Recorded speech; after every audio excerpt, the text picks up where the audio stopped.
এ জমিনে ইনসাফ কায়েম হবে, ইনকিলাব কায়েম হবে।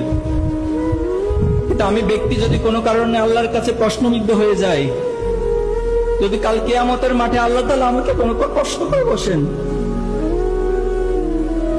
তাহলে আমার জন্য ইনকিলাব ব্যক্তির জন্য কোনো কাজে আসবে না।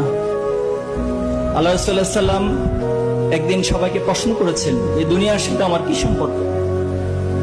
তখন আল্লাহ সাল্লাম নিজেই সেটার উত্তর দিয়েছেন একটা উপমার মধ্য দিয়ে। তিনি বলেছেন যে কোন একজন পথিক যখন অনেক দূরবর্তী পথে যাত্রা করে, পথিমধ্যে তিনি একটি বৃক্ষ দেখতে পেল এবং সেই বৃক্ষের নিচে সামান্য কিছু সময় বিশ্রামের প্রয়োজন হলো, এবং বিশ্রাম করে তিনি আবার তার নির্দিষ্ট গন্তব্যের দিকে হেঁটে যান।